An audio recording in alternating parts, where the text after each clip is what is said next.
Early on in the 50s, we were trying to restock deer. We did such a good job, and we were able to really control those populations through hunting. Well, as we're having less and less hunters and the deer herds continuing to grow, we're starting to see more damage on crops than we ever had before.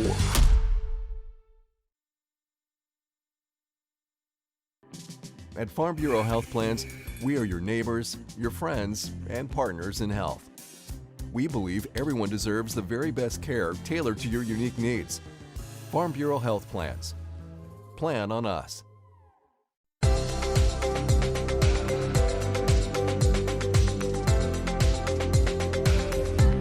Joining us now on Root of the Matter is Jason Mexedon. He's the Executive Director of the Tennessee Wildlife Resources Agency. Jason, thanks for joining us. How you doing? Doing well, and thank you for having me. Glad to be here today.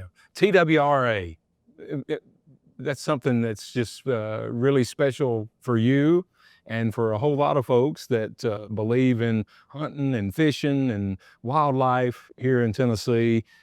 It's an important part of who we are, right, as a state, wildlife, hunting and fishing, right? Yes, sir. This state has a steep tradition in wildlife and hunting and fishing heritage.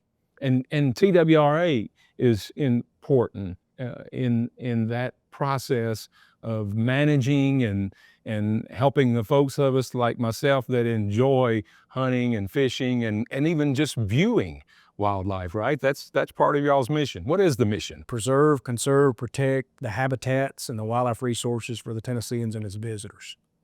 And as you've said, I mean, we're blessed, right? Tennessee is a blessed state because we've got so much forest and water resources, unlike maybe any other state. I would say that's my thinking. I don't know what y'all think or what you hear from other states. Yes, sir. We are one of the most diverse inland states in the country. We have 49 species that are unique to Tennessee alone. And so we are a very diverse state. We have lots of water scattered all across the state for recreational boaters and fishermen. And the TWRA, that's a big job. As wide a state as we are and as diverse as we are, it's an important role that you all have and have had it for many, many years. But it's a job to do the work that you all do, provide for us as Tennesseans. We just celebrated 75 years, so we were founded in 1949 by Governor Gordon Browning in the General Assembly. So it's a special place. Anybody that gets to spend time in the outdoors in Tennessee knows how much natural resources we have. And the impact of what that means to us as hunter and fishermen and just the overall economic impact to our state is really something. It's close to $12 billion, I think. I think I saw the latest numbers. Just a little bit shy of $12 billion, generates a little over 100,000 jobs in this state. I tell people all the time, if you go to West Tennessee during duck season and you try to get a hotel room out around Dyersburg, you're going to see, what it does for those communities, puts heads in beds.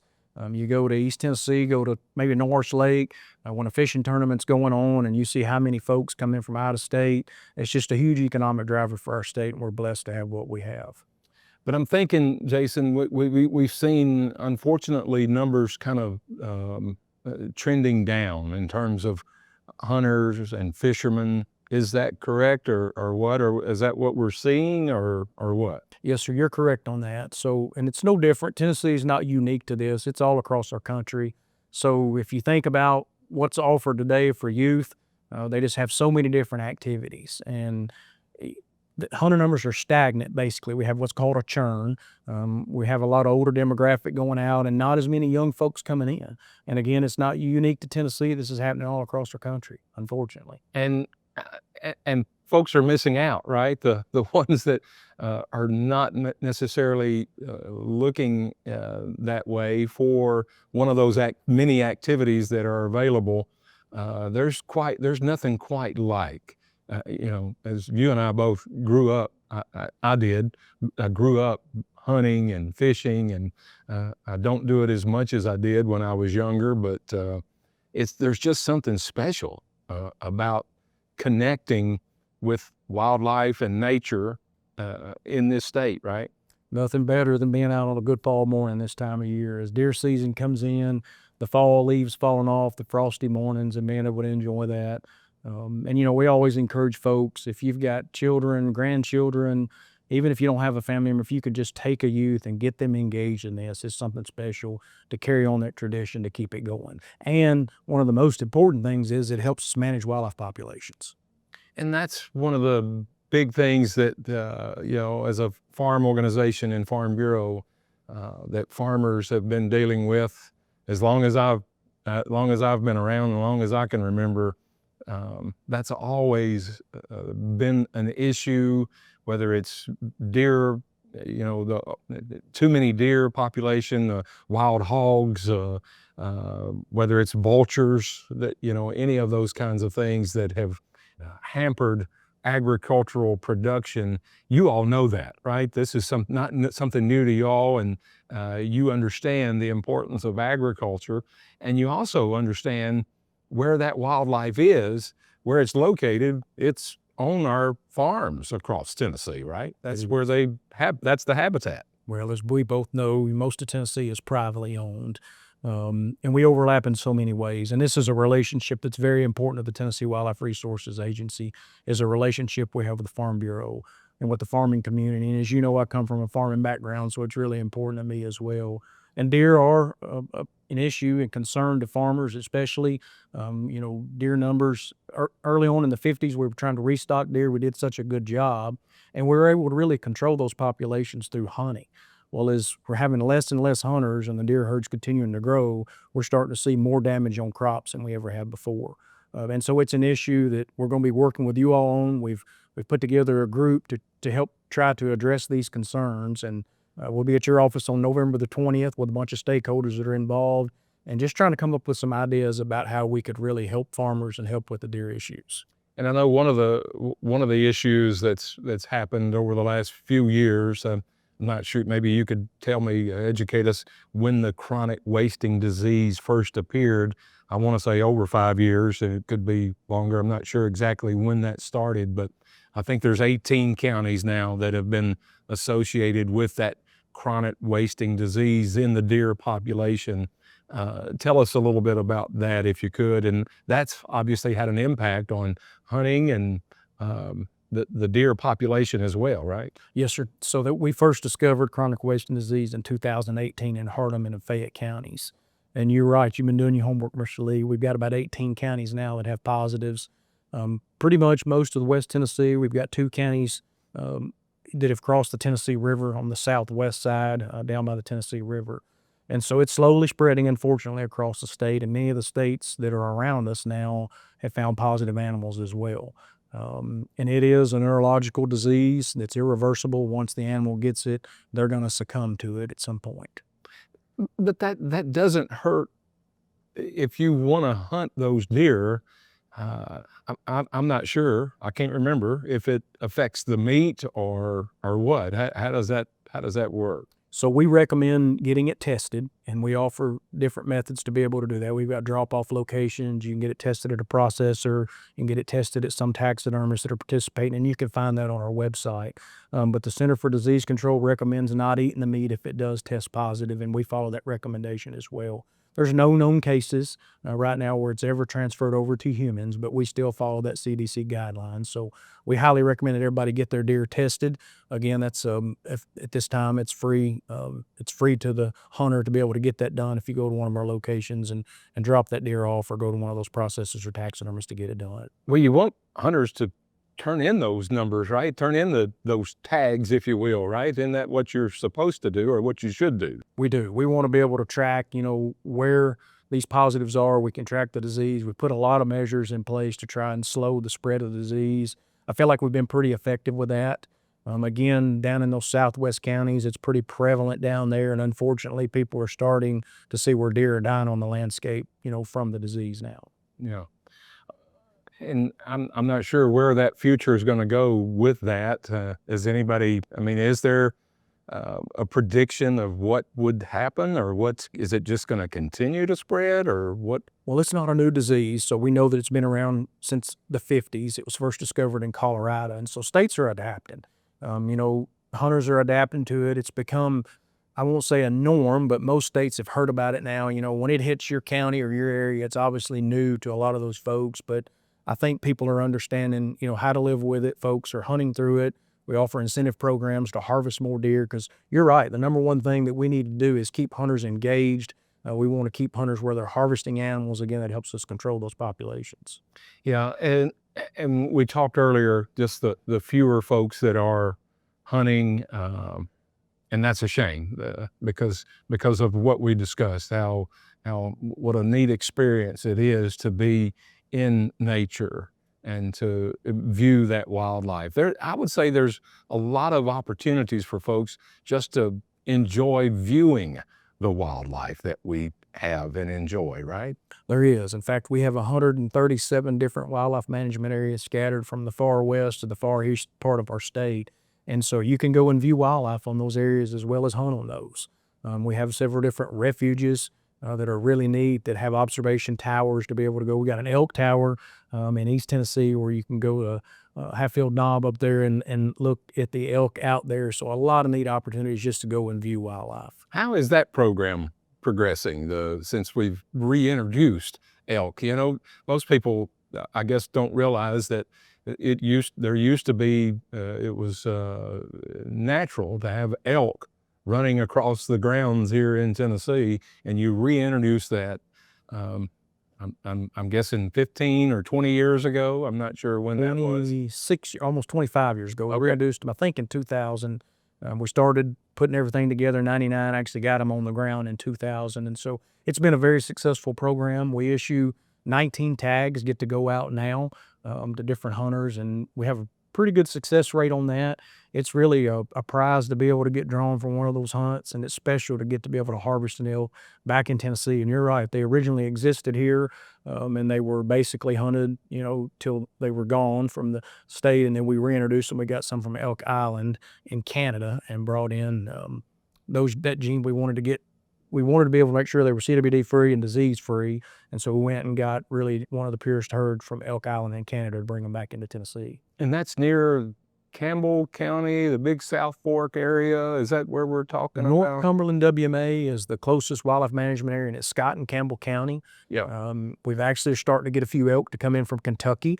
They have a program up there too where they reintroduce the animals, and some of those animals are coming down into Tennessee now. And one of the things too, I think, I talk with my coworkers as we travel around the state. I always, when you're just driving out in the country roads and you see a pond or a lake, and I'm always saying, why don't I have my fishing pole? But fishing, the schools, I think that's been a blessing to have so many schools now to have fishing programs, right? That they didn't have that when I was growing up, but I think that's kind of a neat idea that some high schools now have these fishing teams, and so fishing is still a popular sport, and thank goodness for folks like Bill Dance that continue to make it even more popular, right? Yeah, that's great. I'm like you. I wish they'd had that whenever I was in high school. You can get a college scholarship now and go fishing, which is a really special thing. And it's great to see youth get into that. And Bill Dance, what a legend and an icon that we have in Tennessee. And so one of the really neat projects that's happening now, we're partnering with tourism, economic development, Tennessee Department of Environment Conservation, and TWRA, and we have the Bill Dance Signature Lakes. This is something that is unique to Tennessee, something that's special that he was willing to give his name. We've got signage up all over those. We've got 18 lakes scattered all across the state.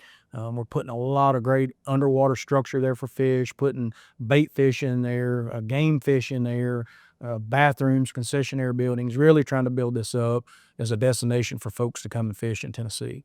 Yeah, and you guys have hatcheries across the state, right? You're improving the trout populations. That's something that's ongoing, right? That's continuing to supply some of these smaller places, streams with trout, right? That's correct. We have warm water hatcheries, cold water hatcheries. We stock around 9 million fish in Tennessee waters every year. That's incredible. And I know that's part of the mission, and you've got a lot of employees that work for TWRA, right? They're doing all, I mean, we refer to them as game wardens, and maybe they're not called that anymore. politically correct. I'm not sure how that is, but I still call them the game warden or the wildlife officers, right? Tell us about the makeup of the employees that work at TWRA. So we're blessed. We're blessed to have, great employees that love what they do. And we have, when we're fully staffed up, we have about 750 employees all across the state. About 250 of those are commissioned officers, meaning they're game wardens or wildlife officers. We kind of use that term interchangeably. If you've been around a while, you're a game warden. If you knew, you're a wildlife officer, but it means the same thing. Yeah. And 250 of those, we have about 350 field staff, and that ranges from WMA managers to biologists to what I consider the backbone of the agency, our great wildlife technicians that do things like plant crops. We have hatchery managers. We've got a biodiversity group that manages species that don't get hunted. And then we have 150 business support staff. Things don't happen without folks in these offices selling hunting and fishing licenses and the behind the scenes and representing that. So we're really blessed to have, people that care about what they do and are dedicated and committed to the state. So I know one thing that's really important. It has been for all of us.